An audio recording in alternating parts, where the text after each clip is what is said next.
बिस्मिल्लाहिर्रहमानिर्रहीम। अस्सलाम वालेकुम student, welcome back to my YouTube channel KST learning. Student, आज की इस वीडियो लेक्चर में हम डिस्कस करने जा रहे हैं इंग्लिश 101 लेसन नंबर 44। और आज की लेसन का टॉपिक क्या होगा, वो होगा आर्टिकल्स एंड देयर यूजेस। अच्छा स्टूडेंट्स, ये आपका इम्पोर्टेंट है ऑब्जेक्टिव के लिहाज से, और इसमें से बहुत सारे ऑब्जेक्टिव्स पूछे जाते हैं। तो मैं आपको बताऊंगी, जैसे कि हमारा जो पहला पैराग्राफ है, इसी में से एक दो क्वेश्चन, एक दो ऑब्जेक्टिव तो इसी से आ जाते हैं। सो आपको यहाँ पे कॉन्शियस होकर इसको करना होगा। ओवरऑल हमारा लेसन जो है वो इम्पोर्टेंट भी है, और इसके साथ साथ ये हमारा जो लेसन है इजी भी है, अगर आप इसको अच्छे से अंडरस्टैंड करते हैं तो। चलिए स्टूडेंट, हम स्टार्ट करते हैं आर्टिकल्स एंड देयर यूजेज। यहाँ पर जो फर्स्ट पैराग्राफ है, इसमें क्या चीज़ें, English words into two categories.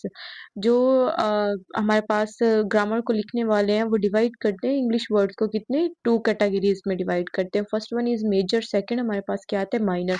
अब आपके पास ये ऑब्जेक्टिव है कि जो ग्रामर वाले हैं या ग्रामरियंस हैं, तो स्टूडेंट जो ग्रामेरियंस हैं वो डिवाइड करते हैं वर्ड्स को टू कैटेगरीज में। फर्स्ट कैटेगरी हमारे पास क्या है, मेजर, और सेकंड पे हमारे पास क्या आ जाती है, माइनर्स। अब यहाँ पर जो इम्पोर्टेंट पॉइंट है वो आपको पता होना चाहिए, किन दो कैटेगरीज पे वर्ड डिवाइड होता है, मेजर और माइनर। अब यहाँ पर पॉइंट ये है कि जैसे आपको पता होना चाहिए मेजर में कौन कौन से वर्ड्स आते हैं और माइनर में कौन कौन से आते हैं, तो वो यहाँ पर है। In the major category are words like noun, verbs, adjectives and adverbs। Verbs है ना, ये सारे के सारे किस में आते हैं, ये हमारे पास मेजर में आते हैं। ये चीज़ें आपने स्टूडेंट्स अच्छे से याद रखनी है कि मेजर की कैटेगरी में कौन कौन सी चीज़ें आती हैं। इसको हम दोबारा से एक बार और हाईलाइट कर देती हूँ मैं आपको। हम्म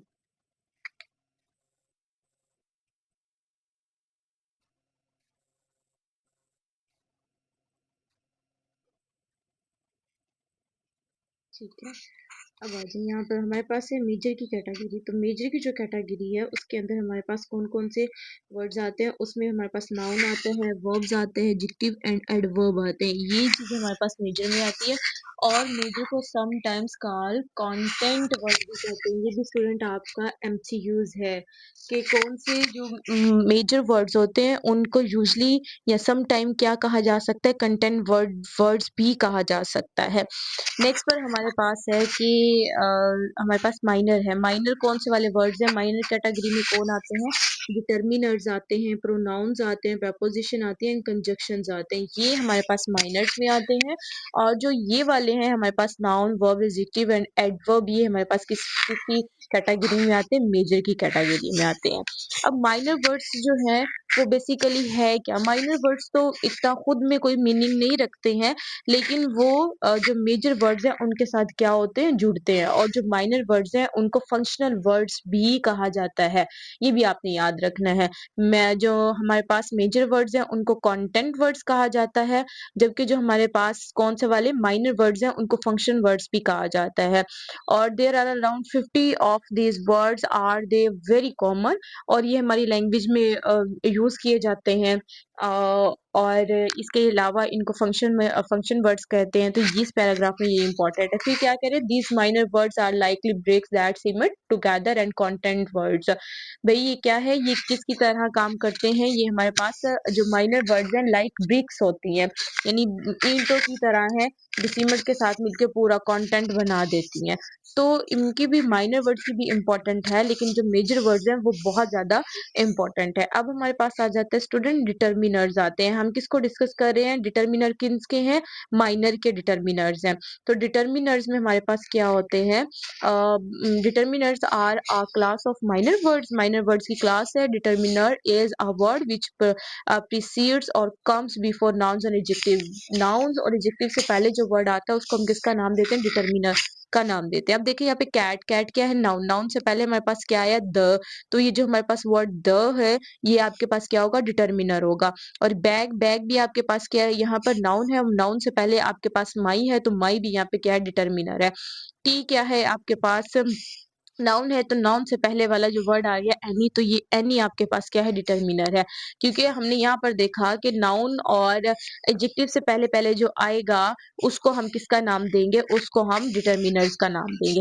major content words, major word या फिर कंटेंट वर्ड्स कौन से हैं, उसमें नाउन है, वर्ब है, एडजेक्टिव है और एडवर्ब है। जबकि माइनर को हम कौन से वर्ड्स कह सकते हैं, फंक्शन वर्ड्स भी कहते हैं माइनर को। और इन्हें फंक्शन वर्ड्स, और इसमें कौन कौन से आएंगे, डिटर्मिनर्स आएंगे, प्रोनाउंस आएंगे, preposition एंड कंजक्शन, ये सारी के सारे किसमें आएंगे, फंक्शन वर्ड्स में आएंगे। तो यहाँ पर तो ये चीज थी इंपॉर्टेंट। अब देखते हैं हमारे पास there are 5 main types of determiner. अब डिटर्मिनर्स की टाइप्स को हम डिस्कस कर रहे हैं। फर्स्ट वन है हमारे पास आर्टिकल डिटर्मिनर में, फिर आ जाता है डेमोन्स्ट्रेटिव्स, डेमोन्स्ट्रेटिव, फिर पोजेसिव, क्वांटिफायर्स आ जाते हैं। आर्टिकल्स आ, एन और जो दा है, दी है। एक बार इसकी प्रोनाउंसिएशन दा आएगी, एक बार दी आएगी। दी कहाँ पर आएगी, दा कहाँ पर आनी है, वो मैं आपको नेक्स्ट पर बताती हूँ। डेमोन्स्ट्रेटिव होते हैं ऐसे वर्ड जो किसी की तरफ क्या करते होते हैं, इशारा कर रहे होते हैं। ये डिमोन्स्ट्रेटिव नहीं होते, डेमोन्स्ट्रेटिव वर्ड होता है। तो ये डेमोन्स्ट्रेटिव वर्ड है स्टूडेंट, और ये क्या है, बेसिकली इशारा करना। दिस क्या है, इशारा। ये, दैट, ये, दोज, दीज, ये क्या है, ये इशारे हैं। तो इशारे करने के लिए जो वर्ड यूज करते हैं उनको कहते हैं डेमोन्स्ट्रेटिव। फिर आ जाते हैं पोजेसिव। पोजेसिव में क्या है, किसी की पोजेशन, किसी की मिल्कियत शो हो रही है। जैसे my pen, your pen, his car, her car, its pen, its laptop, its mobile. तो ये सारे के सारे आपके पास क्या पोजेसिव है, जो किसी की भी पोजेशन को शो करते हैं, मलकियत को शो करते हैं। फिर आ जाते हैं हमारे पास क्वांटिफायर्स, जो आपकी ना क्वांटिटी बता रहे हैं कि भाई ये चीज इतनी है। जैसे some, any, all, enough, no, on, no, both, each, ये सारे के सारे क्या, ये क्वांटिटी बता रहे हैं। तो ये हमारे पास क्वांटिटी क्वांटिफायर वर्ड्स हैं। फिर आ जाते हैं W H determiner. W H determiner आपके पास कौन से वाले हैं, डब्ल्यू एच वाले। ये देखे देखे, व्हाट है, विच है, हुएवर है। तो ये हुज, ये सारे के सारे आपके पास क्या आ जाते हैं, डिटर्मिनर्स आते हैं। लेकिन कौन से वाले, डब्ल्यू एच वाले डिटर्मिनर्स आते हैं।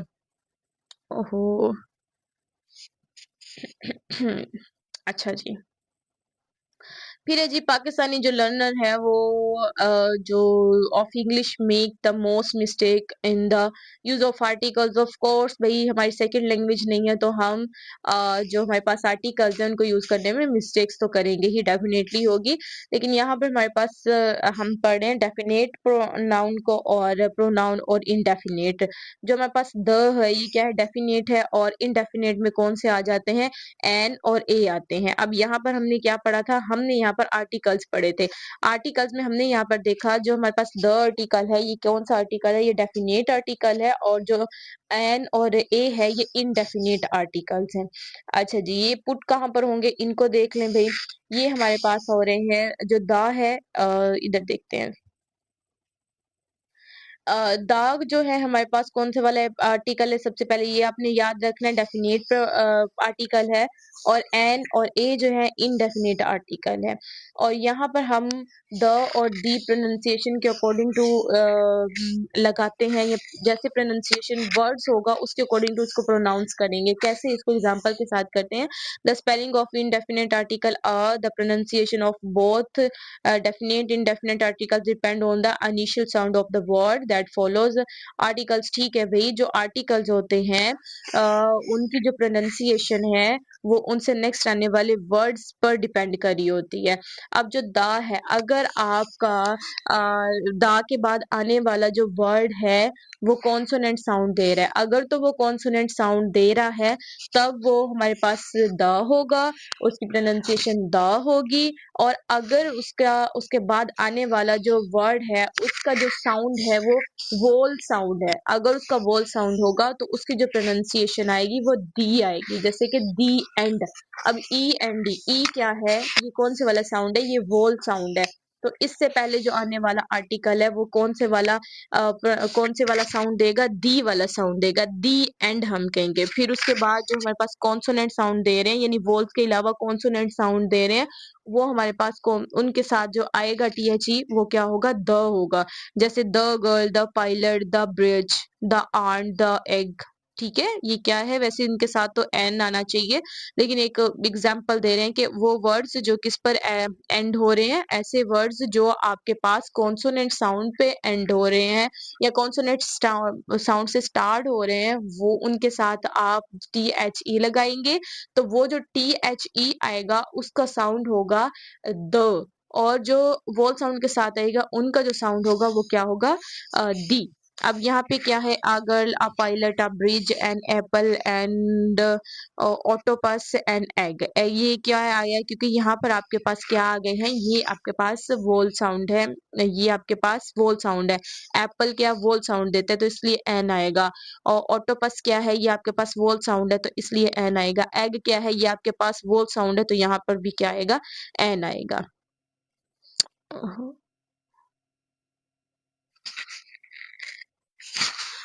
ओके जी।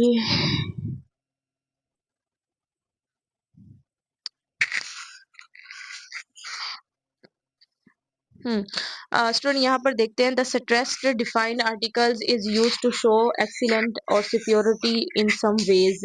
एग्जाम्पल के साथ देखें भाई, वो क्या कह रहे हैं, बाज औकात हमें किसी वर्ड की एक्सीलेंस और सिक्योरिटी को दिखाने के लिए क्या करना पड़ता है, स्ट्रेस डालना पड़ता है। तो स्ट्रेस डालने के लिए भी हम क्या यूज करते हैं, द का इस्तेमाल करते हैं। ये देखें यहाँ पर शी इज मिसेस बट, ठीक है, but not the famous one, तो but not the famous one, कि वो फेमस नहीं है। तो अब इस पर हमने क्या डाला है, स्ट्रेस डाला है। तो ऐसे वर्ड जहाँ पे स्ट्रेस डालना हो तो वहां पे भी हम आर्टिकल यूज करते हैं। और कौन से वाला आर्टिकल यहाँ पे यूज किया गया है, द आर्टिकल यूज किया गया। आर्टिकल यूजेज यहाँ पर अब बताया जा रहा है, the definite article the can be use with all kind of noun except most proper noun, कि जो ऑल जो द है वो तमाम प्रोनाउन के साथ इस्तेमाल किया जाता है, हर नाउन की हर काइंड के साथ इस्तेमाल किया जाता है, सिर्फ प्रॉपर नाउन के साथ इस्तेमाल नहीं किया जाता। अब देखिए हमारे पास सिंगुलर काउंट नाउन्स आ जाए, द डॉग, चाइल्ड, ट्रेन, इनके साथ द आएगा। प्लूरल हमारे पास काउंट नाउन्स आ जाए, द डॉग्स आ गया तो इनके साथ भी द आएगा। सिंगुलर मास नाउन आ जाए, वो भी आपके पास क्या होते हैं, सिल्वर, वाटर, ये क्या है, ये आप इनको काउंट नहीं कर सकते तो इनको मास नाउन कहते हैं। तो ये मास नाउन के साथ भी क्या इस्तेमाल होगा, द आर्टिकल इस्तेमाल किया जाएगा। फिर नेक्स्ट पर क्या, the indefinite article an a and an can normally only be use with the singular count nouns. और जो हमारे पास एन और ए होगा वो सिंगुलर काउंट नाउन के साथ क्या होगा, इस्तेमाल किया जाएगा। फिर उसके बाद आ रहे use of the definite articles. Use of the definite articles, when we use the definite article the, it indicates that a hearer and reader can definite identify the thing refer to. ठीक हो गया बेटे, जब हम ये वाला word use करते हैं, डेफिनेट आर्टिकल है, ये इस्तेमाल करते हैं जब हमने पहले वाली थिंग को क्या करना होता है, रेफर करना होता है, या उसने पहले उसके बारे में सुना हुआ हो। यानी आई सॉ द फिल्म, मैंने फिल्म देखी, मतलब आप, मैं कह रही हूँ कि मैंने फिल्म देखी, इसका मतलब है कि वो फिल्म आपने भी देखी हुई है। तो चूंकि वो आपने भी देखी हुई है तब मैं क्या इस्तेमाल कर सकती हूँ, आई सॉ द फिल्म, कि मैंने फिल्म देखी। लेकिन अगर आपने उसके बारे में नहीं सुना हुआ तो फिर मैं कौन सा आर्टिकल यूज करूंगी, आई सॉ अ फिल्म, मैंने एक फिल्म देखी, जो कि आपको नहीं पता। लेकिन अगर वो फिल्म जो आपने भी देखी हुई है तो फिर मैं उसके लिए द इस्तेमाल करूंगी, आर्टिकल, डेफिनेट आर्टिकल इस्तेमाल करूंगी। लेकिन अगर वो नहीं है, वो आपने नहीं सुनी हुई या आपको उसके बारे में नहीं पता, तो वहां पर हम कौन से वाला आर्टिकल यूज करेंगे, आ आर्टिकल यूज करेंगे। नेक्स्ट पर हमारे पास आ जाते हैं singular count nouns, noun showing one, a girl, other, chair, इनके साथ ये इस्तेमाल किया जाएगा। फिर उसके बाद प्लूरल काउंट नाउन्स आ जाए, noun more than one, two girls, five girls, chair, यहाँ पर कोई भी आर्टिकल इस्तेमाल नहीं किया जाएगा क्योंकि ये अपनी क्वांटिटी बता रहे हैं। फिर मास नाउन्स है, यहाँ पर भी कोई आर्टिकल यूज इस्तेमाल नहीं किया जाएगा। लेकिन कुछ ऐसी कंडीशंस हैं कि जिनके साथ हमने आर्टिकल्स को इस्तेमाल करना है, वो भी नेक्स्ट पर आ रही हैं। फिर है unique uses of of the moon, the moon, the earth, the south पोल।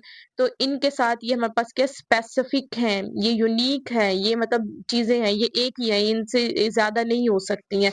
यानी जो मून है पूरी दुनिया में एक है, जमीन एक है, साउथ पोल है एक है, इक्वेटर एक है, मुगल्स हैं, कास्ट है, द ह्यूमन रेस, ये एक चीज है ना। तो इनके सब के साथ क्या इस्तेमाल किया जाएगा, द का इस्तेमाल किया जाएगा। फिर आ जाते हैं इंस्टीट्यूशनल यूज ऑफ द। ये क्या है, द रेफर, या आप जो कॉमन सी चीजें हैं शेयर की जाती है सोसाइटी के अंदर, उनके साथ भी द इस्तेमाल किया जाता है। The radio, the telephone, the papers, ये इसकी एग्जांपल्स है। फिर इसके बाद आ जाता है generic use of the indefinite singular. आप जहां पर आपने किसी नस्ल को शो करना है, आप पूरी नस्ल की जहां पर बात करेंगे, वहां पे भी आप आर्टिकल यूज करेंगे, और वो आर्टिकल्स कौन से वाला आर्टिकल होगा, द आर्टिकल होगा। यानी आपने पूरी पीकॉक की पूरी नस्ल की अगर बात की है, जेनरिक की बात की है, जब पूरी नस्ल को आप रेफर कर रहे हैं, तब आप क्या करेंगे, द पीकॉक लगाएंगे। लेकिन अगर आप एक जेनरिक की बात करें, सिर्फ एक ही बंदी की, एक ही पीकॉक की बात करें, तब आ का इस्तेमाल करेंगे उसके साथ। लेकिन अगर आप ज्यादा सारी पीकॉक का करेंगे, तो उसके साथ कोई भी आर्टिकल नहीं इस्तेमाल होगा। जब पूरी नस्ल को रेफर करें, तब द पीकॉक आएगा। जब एक पीकॉक की बात करें, तो फिर उसके साथ आ आएगा। यहाँ पर देखें, द पीकॉक तब जब आपने पूरी नस्ल की को रेफर करना है, आ पीकॉक जब आपने एक की बात करनी, पीकॉक्स जब आप बहुत सारे लोगों की क्या करें, बात करें। स्पेसिफिक जेनरिक मीनिंग, यानी जहां पर आप पूरी पूरी उसको नस्ल को बता रहे हैं, तब आप दा का इस्तेमाल करते हैं। अब यहाँ पे स्पेसिफिक और जेनरिक को देखें। स्पेसिफिक यूज, बटर के साथ बेसिकली द का इस्तेमाल नहीं होता, लेकिन जब इसको स्पेसिफाई कर दिया जाए, स्पेसिफिक कर दें कि पास द बटर प्लीज, यानी आपने स्पेसिफिक कर दिया कि ये वाला बटर जो मेरे पास रखे है ना, ये आपने बटर क्या करना है, पास करना है, तब आप द का इस्तेमाल करेंगे। अदरवाइज आप बटर के साथ द का इस्तेमाल नहीं करेंगे। फिर the acting was poor but the music was super. जो एक्टिंग थी वो पुअर थी, लेकिन जो म्यूजिक था वो क्या था, सुपर था। अब एक्टिंग जो थी वो पुअर थी, अब स्पेसिफिक कर दिया है, तो यहाँ पर क्या लगाएंगे, यहाँ पर द लगाएंगे। जब आपने चीजों को मखसूस कर दिया, तो मखसूस कर देंगे तब दा लगाएंगे, अदरवाइज नहीं लगाएंगे। अब यहाँ पर नहीं लगेगा I simply love acting and music, तो बस क्यों यहाँ पर नहीं आएगा, क्योंकि यहाँ पर किसी भी चीज को मखसूस नहीं किया जा रहा। फिर उसके बाद आ जाता है, before you visit Japan you ought to learn the language. भाई तुमने जापान को विजिट करने से पहले तुम्हें जरूर सीखनी होगी, तुमने सीखनी चाहिए क्या, लैंग्वेज को सीखना चाहिए। लैंग्वेज के साथ वैसे द नहीं इस्तेमाल होता, लेकिन चूंकि आपने जापान को विजिट करना है, तो आपने जापानी लैंग्वेज को सीखना है, तो इस वजह से यहाँ पर क्या लगाया, वो द लगाया, क्योंकि स्पेसिफिक कर दिया ना कि जापानी लैंग्वेज आपको सीखनी है। और यहाँ पर क्या है, linguistics is the study of language, तो यहाँ पर द नहीं आएगा। ओके जी, नेक्स्ट पर क्या देखते हैं, एडजेक्टिव एंड ग्रुप नाउन्स जो है, इनके साथ भी the is also use with adjective to show. ये एडजेक्टिव के साथ भी यूज किया जाता है। The poor, the rich, the disable, the wealthy, the handicapped, इन सब के साथ जो एडजेक्टिव है, इनके साथ द का इस्तेमाल किया जाता है। और एब्स्ट्रैक्ट क्वालिटी जो होती है, उनके साथ भी किसका इस्तेमाल किया जाता है, द का इस्तेमाल किया जाता है। एब्स्ट्रैक्ट वो जिनको आप टच नहीं कर सकते हैं, मतलब सिर्फ करेक्टरिस्टिक्स हैं, जैसे हम सबलाइम हो गया, द रेडिकुलस हो गया, absurd हो गया, ये सारी की सारी क्या है, करेक्टरिस्टिक्स हैं, या फिर ये आदत है, या आप किसी का मजाक टच नहीं कर सकते, जस्ट आप फील कर सकते हो, तो ये आपके पास एब्स्ट्रैक्ट क्वालिटी है। The is also used with adjective showing nationality, especially those ending in C H. और ऐसे वर्ड्स जो कि सी एच पे एंड हो रहे हैं, उनके साथ भी आपने क्या यूज करना है, द का इस्तेमाल करना है। जैसे the Dutch, the English, the French, the Spanish. अब ये किसका साउंड देते हैं, सी एच का साउंड दे रहे हैं, चूंकि सी एच का साउंड दे रहे हैं, च का साउंड दे रहे हैं, तो आप इनके साथ भी क्या इस्तेमाल करेंगे, द इस्तेमाल करेंगे। The is also use with group nouns like aristocracy. जैसे ये हमारे पास ग्रुप है, लेकिन काफी सारे लोगों का ग्रुप है, तो इसके साथ भी द आएगा। The public, the administration, the government, इन सब के साथ भी द का इस्तेमाल किया जाएगा। फिर उसके बाद आ जाता है हमारे पास इंस्टीट्यूशंस के साथ भी द का इस्तेमाल होगा, लेकिन जब आप उसको स्पेसिफिक करेंगे तब आप द का इस्तेमाल करेंगे। अगर आप अकेला नाम लेंगे the church, the prison, the hospital, ऐसे नहीं होगा। अलबत्ता जब वो एक स्पेसिफिक सेंटेंस के अंदर इस्तेमाल किया जाएगा तब आप द का इस्तेमाल करेंगे, अदरवाइज आप नहीं करेंगे। यहाँ पर है walk pass the church, drive by the prison, live by the hospital. तो यहाँ पर द का इस्तेमाल होगा क्योंकि सेंटेंस के अंदर है, लेकिन अलग से ऐसी वर्ड आगे आ जाए तब ये इस्तेमाल द इस्तेमाल नहीं होगा। फिर उसके बाद आ जाते हैं मीन्स ऑफ ट्रांसपोर्ट। ट्रांसपोर्ट के लिए भी अगर वैसे बात कर रहे हैं तब इस्तेमाल नहीं होगा, लेकिन अगर आप स्पेसिफिक कर रहे हैं तब इस्तेमाल होगा। By by bike, by cycle, by bus, by boat, by ship, by train, by plane, इस तरह से हो सकता है। लेकिन जब आप कह रहे हैं राइड ऑन बाईसाइकिल नहीं आएगा, राइड ऑन द बाईसाइकिल आएगा। गेट ऑन द बोट आएगा कि बोट के ऊपर चढ़ो, तो गेट ऑन द बोट आएगा। यहाँ पे द का इस्तेमाल लगाएंगे क्योंकि आपने कहा है कि किस पे चढ़ना है, बोट पे चढ़ना है। आपने कहा है बाईसाइकिल पर चढ़ना है, यहाँ पे आपने स्पेसिफिक कर दिया कि आपने कहाँ पर जाना है, क्या करना है, तब इसलिए यहाँ पर क्या यूज होगा, द का इस्तेमाल होगा। फिर टाइम्स ऑफ डे के साथ भी आप क्या जब स्पेसिफिक कर देते हैं वैसे आप बात करेंगे at sunshine, sunrise, at sunset, at noon, at midnight, ऐसे नहीं इस्तेमाल होगा द। लेकिन जब आप उसको स्पेसिफिक कर देंगे तब आपने क्या यूज करना है, इसको यहाँ पर द का इस्तेमाल करना है। फिर उसके बाद आ जाते हैं आर्टिकल्स एंड प्रोनाउंस। जो हमारे पास प्रॉपर नाउन है, प्रॉपर नाउन के साथ भी आप इसका इस्तेमाल करते हैं। प्रॉपर नाउन के साथ proper nouns usually take no articles, उनके साथ आर्टिकल्स नहीं आते हैं। जैसे कि कायदे आजम हो गया, जेम्स ब्राउन लिखा हुआ है, हिलरी शॉ लिखा हुआ है, ग्रेट गैट्सबी आ जाए तब भी आप मतलब वो नाउन जो प्रॉपर नाउन है, मखसूस है, उनके साथ आपने द का इस्तेमाल नहीं करना, वैसे आप द का इस्तेमाल करेंगे। लेकिन जैसे प्रेसिडेंट है, प्रेसिडेंट आप कहेंगे प्रॉपर नाउन है, लेकिन अगर प्रेसिडेंट के साथ उसका नेम आ जाए तो वो प्रॉपर नाउन बन जाएगा, तब आप द इस्तेमाल नहीं करेंगे। लेकिन वैसे ही आ जाए द, जैसे यहाँ पे दिया the president of the United state of America, तो यहाँ पर द इस्तेमाल किया जाएगा। फिर उसके बाद आ जाते हैं कैलेंडर एटम, ईद के साथ फेस्टिवल्स है, डिपेंडेंस डे है, रिपब्लिक डे है। फिर उसके बाद names of the month, the days of the week, इन सब के साथ भी आपने आर्टिकल्स को क्या करना है, ओमिट करना है, निकाल देना है। जियोग्राफिकल जो एम नेम्स हैं, normally there is no article whether the name is pre modifier, तो इनके साथ नेम्स ऑफ कॉन्टिनेंट, इनके साथ भी आपने क्या यूज नहीं करना है, आपने कोई भी आर्टिकल यूज नहीं करना है। यहाँ पर थे स्टूडेंट, ये नेक्स्ट पर आपको थोड़ी सी इन्होंने प्रैक्टिस दी है, इन प्रैक्टिस को आपने खुद एक बार लुक आफ्टर कर लेना है, देख लेना है। बाकी होप सो के स्टूडेंट आपको अच्छे से अंडरस्टैंड हुआ होगा। और मज़ीद हमारे पास इस सीरीज़ को कंप्लीट करने का सिर्फ एक ही लेक्चर रह गया है, वो भी कंप्लीट करने के बाद आपको जो एमसीक्यूज़ है वो भी अलग से इंशाल्लाह प्रोवाइड कर दिए जाएंगे। और स्टूडेंट जो भी आपको कुछ क्यूरी हो तो आप कमेंट सेशन में मैसेज करके क्यूरी को क्लियर कर सकते हैं। Thank you so much for watching my video. अल्लाह हाफ़िज़।